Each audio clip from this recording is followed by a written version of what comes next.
जय हिंद, जय भारत। नमस्कार दोस्तों, ज्योग्राफी सीरीज में मैं चंद्रहास एक बार फिर से आप सभी का स्वागत करता हूं।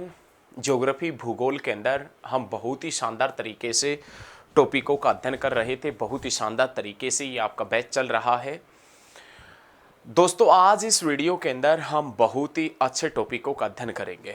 जैसा कि आपने पिछली वीडियो के अंदर हमारी वीडियो देखी होगी, आपने पिछली वीडियो के अंदर पढ़ा होगा, हम बिना किसी बकवासबाजी के बहुत ही ज़बरदस्त तरीके से पढ़ते हैं। तो दोस्तों, आज हम विशेष रूप से जो अध्ययन करेंगे ना, हम विशेष रूप से आज इस वीडियो के अंदर, आज इस लेक्चर के अंदर एक पूर्वी घाट पर्वतमाला है उसके बारे में पढ़ेंगे, एक पश्चिमी घाट पर्वतमाला है उसके बारे में पढ़ेंगे, ईस्टर्न घाट और वेस्टर्न घाट माउंटेन रेंज के बारे में पढ़ेंगे। उसके बाद में ईस्टर्न घाट और वेस्टर्न घाट आपस में कहाँ पर मिलते हैं उसके बारे में पढ़ेंगे। उसके बाद में साउथ जो इंडिया है, दक्षिण भारत है, उसकी जो महत्वपूर्ण पहाड़ियाँ हैं उनके बारे में पढ़ेंगे। उसके बाद में नॉर्थ ईस्ट, पूर्वोत्तर भारत के अंदर जो महत्वपूर्ण पहाड़ियाँ हैं उनके बारे में हम अध्ययन करेंगे। तो आप दोस्तों वीडियो को अंत तक देखना, और वीडियो आपको अच्छी लगे तो लाइक करना, कमेंट करना और शेयर भी करना। कमेंट करके आपको बताना जरूर कि आपको हमारी वीडियो कैसी लगी। आप मेरे साथ में बने रहें, आप इस बैच में बने रहें और लगातार आप अपने दोस्तों से बोलें कि वो ज़्यादा से ज़्यादा इस बैच को ज्वाइन भी करें। तो प्यारे साथियों, चलिए अब स्टार्ट करते हैं। ज़्यादा वक्त बर्बाद नहीं करेंगे, क्योंकि बिना किसी बकवासबाजी के पढ़ना है तो वक्त बर्बाद नहीं करेंगे। आज हम विशेष रूप से साउथ इंडिया, दक्षिण भारत की जो पर्वतमाला है उनके बारे में पढ़ेंगे। तो दक्षिण भारत की पर्वतमालाओं के बारे में यदि आज हमने इस वीडियो में अध्ययन करना है, दक्षिण भारत की पर्वतमालाओं के बारे में आज यदि हमने इस वीडियो के अंदर अध्ययन करना है, तो एक बार साउथ इंडिया का, दक्षिण भारत का मैप बनाना होगा और उसी के बाद हम अध्ययन कर पाएंगे। तो एक बार दोस्तों हम दक्षिण भारत का एक छोटा सा मैप बना लेते हैं, और उस दक्षिण भारत के मैप के अकॉर्डिंग ही हम जो साउथ इंडिया, दक्षिण भारत है, उसकी जो महत्वपूर्ण पर्वतमाला है उनके बारे में हम पढ़ने जा रहे हैं, उनके बारे में पढ़ेंगे। तो प्यारे साथियों, हम ऐसा अनुमान लगा लेते हैं कि अपने पास में ये दक्षिण भारत है, और इस दक्षिण भारत के अंदर आज हम सबसे पहले जो पढ़ेंगे ना, उसमें दोस्तों हम पूर्वी घाट जो माउंटेन रेंज है, पर्वतमाला है, इसके बारे में अध्ययन करेंगे। पूर्वी घाट जो पर्वतमाला है इसके बारे में पढ़ेंगे, ईस्टर्न घाट जो माउंटेन रेंज है इसके बारे में, फिर अपन आएंगे वेस्टर्न घाट के ऊपर। तो सबसे पहले हम जिक्र करेंगे अपने पास में जो ईस्टर्न घाट है उसका। ईस्टर्न घाट पर्वतमाला का जिक्र करें तो भाई साहब इसकी शुरुआत होती है उड़ीसा से, और यह ईस्टर्न घाट पर्वतमाला कौन से स्टेट तक फैली है तो आप बता देना, तमिलनाडु तक फैली है। पूर्वी घाट पर्वतमाला जिसकी शुरुआत उड़ीसा से होती है, जो तमिलनाडु तक फैली है। उड़ीसा में इसकी शुरुआत दोस्तों कहाँ से होती है तो आप बता देना, महानदी से होती है। महानदी, ध्यान रखिएगा, जो अमरकंटक की पहाड़ियों से निकलती है उस महानदी से इसकी लंबाई होती है। ईस्टर्न घाट जो पर्वतमाला है, माउंटेन रेंज है, उसकी ईस्टर्न घाट पर्वतमाला अपने पास में यहाँ से इस प्रकार से अपने पास में ये जो पर्वतमाला फैली है, ये पर्वतमाला भाई साहब अपने पास में ध्यान रखिएगा कौन सी पर्वतमाला है तो आप बता देना, ईस्टर्न घाट माउंटेन रेंज है, पूर्वी घाट पर्वतमाला है। एक्चुअल में आप सोच रहे होंगे कि ऐसा इस पर्वतमाला को हमने क्यों बना दिया, क्योंकि जो नदियां पश्चिम से निकलकर पूर्व की तरफ बहती है, जो नदियां यहां से निकलकर और बंगाल की खाड़ी में गिरती है, उन नदियों ने इस पर्वतमाला को अच्छे तरीके से काट दिया। तो ये पर्वतमाला जिसकी शुरुआत महानदी से होती है, जो उड़ीसा से शुरू होती है, ये पर्वतमाला जो तमिलनाडु तक फैली है। पूर्वी घाट पर्वतमाला जिसकी लंबाई का जिक्र करें तो लंबाई लगभग 1800 किलोमीटर जिसकी लंबाई है। दोस्तों, इस पूर्वी घाट पर्वतमाला का जिक्र करें, ईस्टर्न घाट माउंटेन रेंज का जिक्र करें तो ईस्टर्न घाट जो माउंटेन रेंज है ना, ईस्टर्न घाट माउंटेन रेंज, इसकी एवरेज हाइट 600 से लेकर 1100 मीटर इसकी एवरेज हाइट है। औसत ऊंचाई का जिक्र करें तो 600 से लेकर 1100 मीटर इसकी औसत ऊंचाई है। लेकिन अब अपने पास में बहुत ही शानदार क्वेश्चन ये आता है कि ये जो पूर्वी घाट पर्वतमाला है, ये कौन से पर्वत का एग्जाम्पल है, कौन से पर्वत के कारण इसका निर्माण हुआ है, ये कौन से पर्वत का एग्जाम्पल है। तो पूर्वी घाट पर्वतमाला ना भाई साहब एक वलित पर्वत का अवशिष्ट रूप है। वलित पर्वत का अवशिष्ट मतलब ये पूर्वी घाट पर्वतमाला जो पहले एक समय ऐसा था कि फोल्ड माउंटेन था, वलित पर्वत था, लेकिन किसी कारणवश इसकी ऊंचाई घट गई। जो नदियां निकलती थी उन्होंने इस पर्वतमाला को काट दिया, इसकी ऊंचाई घट गई और आज ये कौन से पर्वत का एग्जाम्पल बन गया दोस्तों? अवशिष्ट पर्वतमाला का एग्जाम्पल है। पहले ये वलित पर्वत का एग्जाम्पल था जिसका आज हिमालय है, लेकिन इस पर्वतमाला की ऊंचाई घट गई तो ये पूर्वी घाट पर्वतमाला जो एक वलित पर्वत का अवशिष्ट रूप है, अवशिष्ट रूप। इसके अंदर उड़ीसा के अंदर पहाड़ियां फैली हैं, उन पहाड़ियों को महेंद्रगिरी पहाड़ियों के नाम से जानते हैं। उड़ीसा में जो पहाड़ियां फैली है उनको किस नाम से जानते हैं दोस्तों? महेंद्रगिरी के नाम से। आंध्र प्रदेश में एक पहाड़ी फैली है जिसका नाम है नल्ला मल्ला, और आंध्र प्रदेश में एक पहाड़ी फैली है जिसका नाम है पालकोंडा। नल्ला मल्ला और पालकोंडा आंध्र प्रदेश में पूर्वी घाट पर्वतमाला में। तमिलनाडु के अंदर फैली है, उसमें नाम आता है वेलनगिरी, पालनी और सेवराय। वेलनगिरी, पालनी और सेवराय ये पूर्वी घाट पर्वतमाला में स्थित कुछ पहाड़ियां हैं। पूर्वी घाट पर्वतमाला में स्थित है सब उड़ीसा में महेंद्रगिरी, उसके बाद में आंध्र प्रदेश में नल्ला मल्ला पालकोंडा, उसके बाद में तमिलनाडु के अंदर वेलनगिरी, पालनी और सेवराय की पहाड़ियां हैं। तमिलनाडु का प्रसिद्ध हिल स्टेशन, दोस्तों हिल स्टेशन क्या होता है? मनोरम पहाड़ी इलाका। हिल स्टेशन क्या होता है? मनोरम पहाड़ी इलाका होता है। और तमिलनाडु का प्रसिद्ध हिल स्टेशन का जिक्र करें तो तमिलनाडु का प्रसिद्ध हिल स्टेशन जो सेवराय पहाड़ियों के ऊपर स्थित है और जिसका नाम क्या है तो आप बता देना, यारकोड हिल स्टेशन है, यारकोड हिल स्टेशन। तमिलनाडु का प्रसिद्ध हिल स्टेशन जिसका नाम है यारकोड, वो कौन सी पहाड़ियों के ऊपर स्थित है तो आप बता देना दोस्तों, सेवराय की पहाड़ियों के ऊपर स्थित है, सेवराय की पहाड़ियों के ऊपर। लेकिन अब अपने पास में क्वेश्चन आता है कि पूर्वी घाट पर्वतमाला, पूर्वी घाट ईस्टर्न घाट माउंटेन रेंज जिसका सर्वोच्च शिखर कौन सा है? तो ईस्टर्न घाट माउंटेन रेंज का दोस्तों सर्वोच्च शिखर महेंद्रगिरी है, और महेंद्रगिरी जिसकी ऊंचाई 1501 मीटर है। महेंद्रगिरी जिसकी ऊंचाई कितना है? 1501 मीटर है, जो पूर्वी घाट पर्वतमाला का सर्वोच्च शिखर है। ईस्टर्न घाट माउंटेन रेंज का हाईएस्ट पीक है, सर्वोच्च शिखर है। उसके बाद में दोस्तों अपने पास में नाम आता है पश्चिमी घाट पर्वतमाला। पश्चिमी घाट जो पर्वतमाला है उसका नाम आता है। पश्चिमी घाट पर्वतमाला का जिक्र करें तो लाडलो अपने पास में नाम आता है वेस्टर्न घाट माउंटेन रेंज का पश्चिमी घाट पर्वतमाला। यहां पर अपने पास में जो पर्वतमाला फैली है ना, यहां पर ये पर्वतमाला ही भाई साहब अपने पास में कौन सी पर्वतमाला है तो आप बता देना, पश्चिमी घाट पर्वतमाला है, वेस्टर्न घाट माउंटेन रेंज है। ये जो पश्चिमी घाट पर्वतमाला है इसकी लंबाई का जिक्र करें तो इसकी लंबाई 1600 किलोमीटर है। जो भाई साहब इसकी लंबाई का जिक्र करें ना, इसकी लंबाई का, तो इसकी लंबाई 1600 किलोमीटर है, 1600 किलोमीटर पश्चिमी घाट पर्वतमाला की। इस पश्चिमी घाट पर्वतमाला की शुरुआत कहां से होती है तो आप बताएंगे, गुजरात में नर्मदा नदी से इसकी शुरुआत होती है। गुजरात में नर्मदा नदी से इसकी शुरुआत होती है और भाई साहब दक्षिण में कहां तक फैली है तो आप बताएंगे, तमिलनाडु तक फैली है पश्चिमी घाट पर्वतमाला।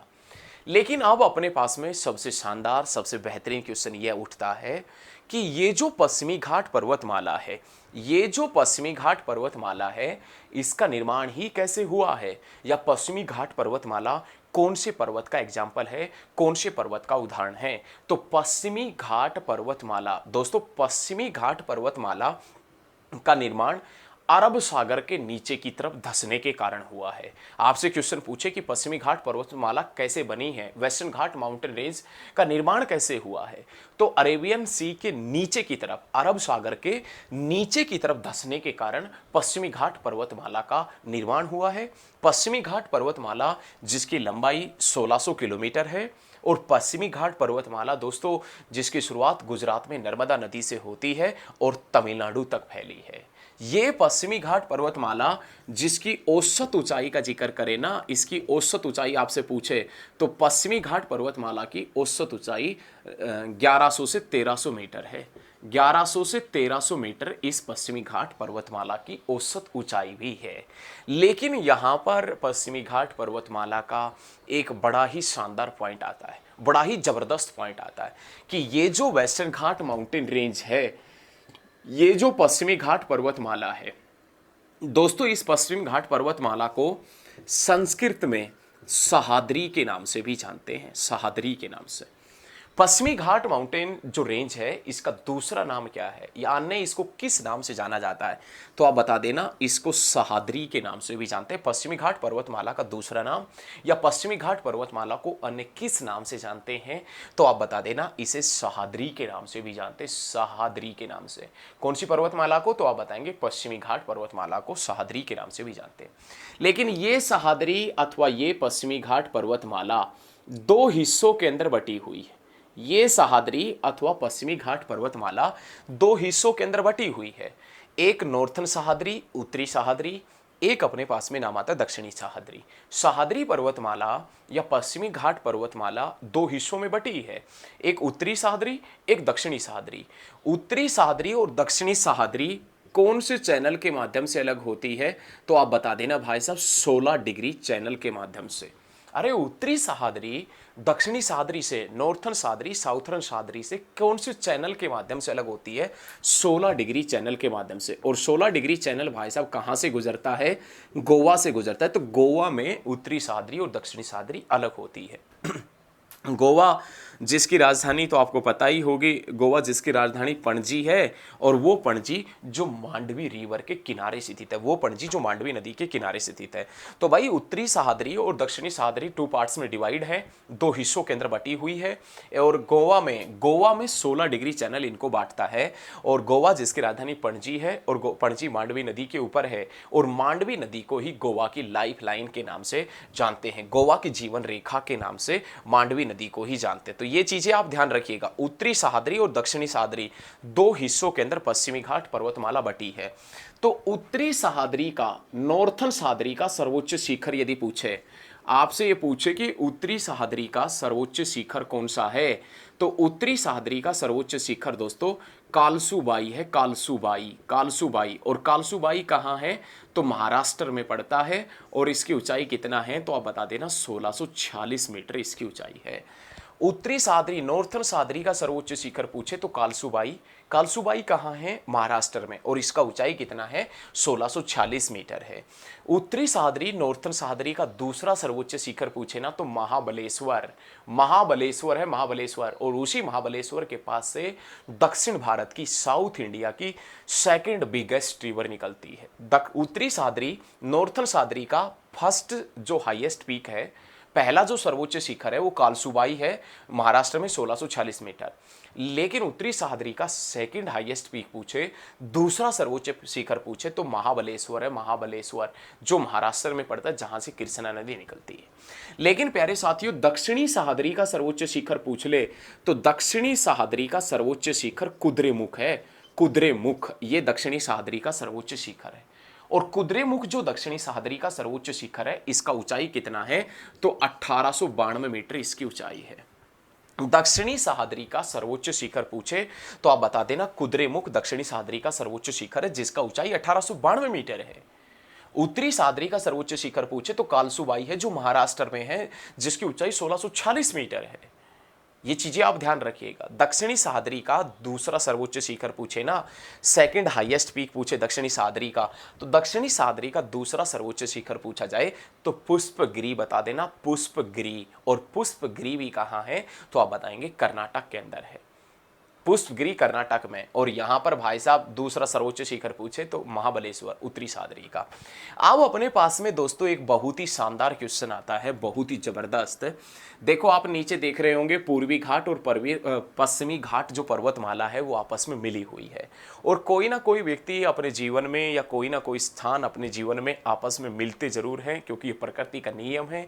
यदि नहीं मिलेंगे कोई तो क्या कर लेगा कोई, ठीक है। तो कोई बात नहीं, ऐसे ही पूर्वी घाट पर्वतमाला और पश्चिमी घाट पर्वतमाला भी आपस में मिली हुई है।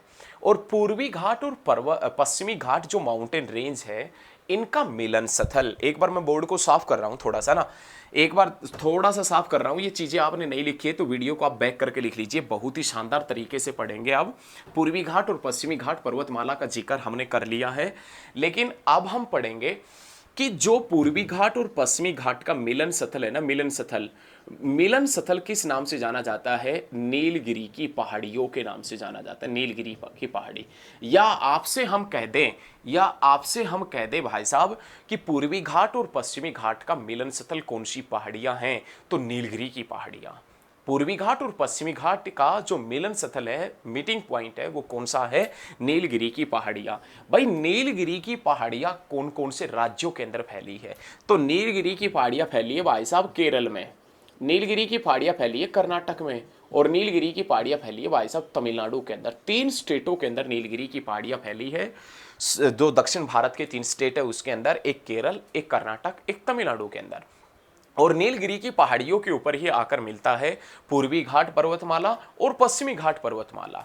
अब अपने पास में क्वेश्चन आता है, नीलगिरी की पहाड़ियों का सर्वोच्च शिखर कौन सा है? नीलगिरी की पहाड़ियों का जो हाईएस्ट पीक है उसका नाम डोडा बेटा। नीलगिरी की पहाड़ियों का जो सर्वोच्च शिखर है उसका नाम डोडा बेटा है। और डोडा बेटा की ऊंचाई कितनी है? तो आप बता देना, 2637 मीटर। डोडा बेटा की ऊंचाई है 2637 मीटर, 2637 मीटर इसकी ऊंचाई है। और यही डोडा बेटा दक्षिण भारत का, साउथ इंडिया का सेकंड हाईएस्ट पीक है। दक्षिण भारत का दूसरा सर्वोच्च शिखर पूछे, दक्षिण भारत का सेकंड हाईएस्ट पीक पूछे ना, सेकंड हाईएस्ट पीक है, तो आप बता देना भाई साहब डोडा बेटा है, जिसकी ऊंचाई 2637 मीटर है, 2637 मीटर, जो नीलगिरी का सर्वोच्च शिखर है। और नीलगिरी के ऊपर एक जनजाति निवास करती है जिसका नाम है डोडा, और उसी के कारण इसका नाम डोडा बेटा रखा गया है। उसके बाद में नीलगिरी की पहाड़ियों के अंदर भाई साहब यहाँ पर कुछ पहाड़ियाँ फैली है, उन पहाड़ियों को हम अन्नामलाई पहाड़ियों के नाम से जानते हैं। अन्नामलाई पहाड़ियों के नाम से जानते हैं। अब अन्नामलाई की पहाड़ी कौन कौन से राज्य के अंदर फैली है दोस्तों? तो अन्नामलाई की पहाड़ी फैली है केरल में, और अन्नामलाई की पहाड़ी फैली है दोस्तों तमिलनाडु के अंदर। 2 स्टेटों के अंदर अन्नामलाई की पहाड़ियां फैली है। साउथ इंडिया के जो 2 स्टेट हैं उनके अंदर अन्नामलाई की पहाड़ियां फैली है। ध्यान रखिएगा, एक अपने पास में नाम आता है किसका? तो आप बता देना दोस्तों, केरल का। एक फोन आ रहा है।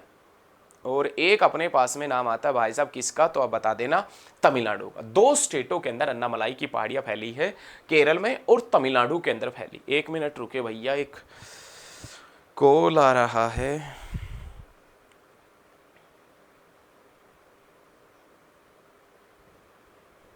देखो, 2 स्टेटों के अंदर फैली है, केरल में और तमिलनाडु के अंदर अन्नामलाई की पहाड़ियां। लेकिन अपने पास में बड़ा लाजवाब क्वेश्चन क्या है पता है?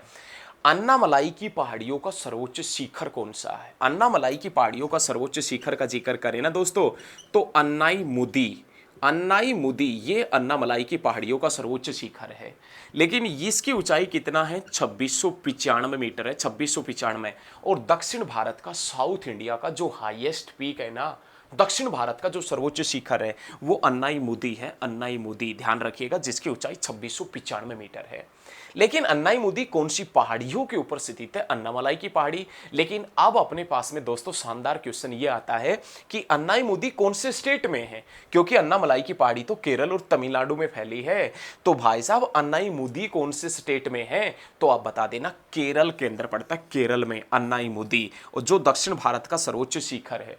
तो साउथ इंडिया का हाईएस्ट पीक पूछे, दक्षिण भारत का सर्वोच्च शिखर पूछे, तो अन्नाई मुदी है, जिसकी ऊंचाई 2695 मीटर है। और दक्षिण भारत का दूसरा सर्वोच्च शिखर पूछे ना लाडलो, सेकंड हाईएस्ट पूछे, तो डोडा बेटा है, जिसकी ऊंचाई 2637 मीटर जिसकी ऊंचाई है। और मैं आशा करता हूं कि ये पूर्वी घाट, पश्चिमी घाट, नीलगिरी और अन्नाई मुदी आपको समझ में आई होगी।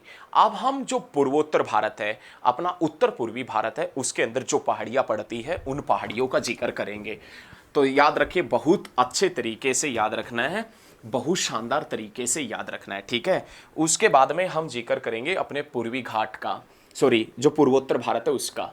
तो भाई इस प्रकार से अपने पास में ये वाला जो इलाका है ना, ये वाला इलाका है, ये वाला इलाका अपने पास में पड़ता है पूर्व का। इस प्रकार का इलाका आप मान सकते हैं कि अपने पास में पूर्व का है, नॉर्थ ईस्ट का है। तो यहाँ पर अपने पास में एक राज्य पड़ता है जिसका नाम क्या है? असम। और इसी असम के अंदर कुछ पहाड़ियाँ पड़ती है, और यहाँ पर मेघालय पड़ता है, इसके अंदर कुछ पहाड़ियाँ पड़ती हैं। यहाँ पर मिजोरम पड़ता है, नागालैंड पड़ता है, उसके अंदर कुछ पहाड़ियाँ पड़ती हैं। मणिपुर पड़ता है, उसके अंदर कुछ पहाड़ियाँ पड़ती। सारी पहाड़ियों का जिक्र आज हम करेंगे। तो सबसे पहले हम करेंगे मेघालय की पहाड़ियों का। मेघालय में यहाँ पर अपने पास में 3 पहाड़ियाँ फैली है। एक पहाड़ी का नाम आता है गारो, गारो। एक पहाड़ी का नाम है खासी, खासी। और एक पहाड़ी का अपने पास में नाम आता है दोस्तों जयंती, जयंतिया। गारो, खासी और जो जयंतिया पहाड़ियाँ हैं, 3 पहाड़ी है विशेष रूप से मेघालय के अंदर। एक पहाड़ी जिसका नाम है गारो, एक पहाड़ी जिसका नाम है खासी, एक पहाड़ी जिसका नाम है जयंतिया। और गारो, खासी, जयंतिया पहाड़ियाँ मेघालय के अंदर है। और ध्यान रखिएगा, ये हिमालय पर्वतमाला का ही एग्जाम्पल है।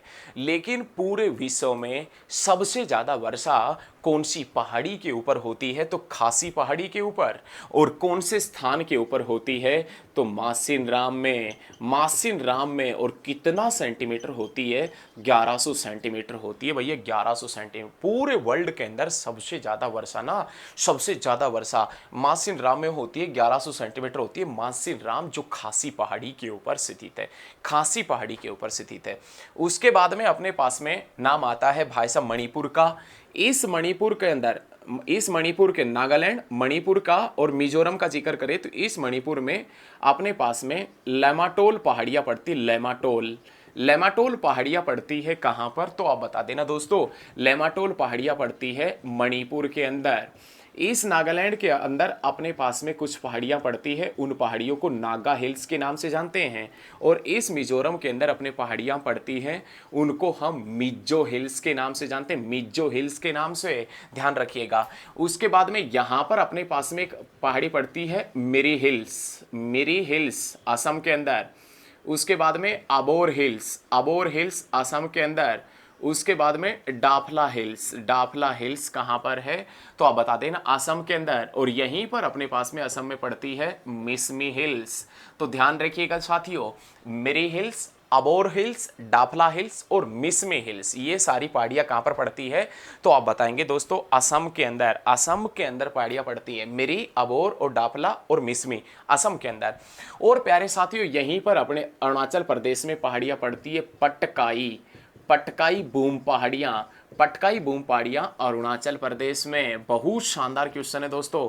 तो ये पूर्वोत्तर भारत की कुछ पहाड़ियाँ थी, जिसमें मेघालय के अंदर ये लगभग सारी पहाड़ियाँ ना हिमालय का हिस्सा है दोस्तों, हिमालय का, हिमालय पर्वतमाला के एग्जाम्पल है। तो ध्यान रखिएगा, Miri hills, Abor hills, Dafla hills, Mishmi hills Assam में, पटकाई बूम पहाड़ियाँ अरुणाचल प्रदेश में, नागा हिल्स नागालैंड में, लेमाटोल पहाड़ियाँ मणिपुर में, मिज्जो हिल्स मिजोरम में, गारो, खासी, जयंतिया पहाड़ियाँ कहाँ पर स्थित है? तो आप बता देना भाई साहब, कहाँ पर स्थित है गारो, खासी, जयंतिया? मेघालय के अंदर। मेघालय जो एक पूर्वोत्तर भारत का स्टेट है, उसके अंदर गारो, खासी, जयंतिया पहाड़ियाँ स्थित है। और विश्व में सबसे ज़्यादा वर्षा भी खासी पहाड़ी पर होती है।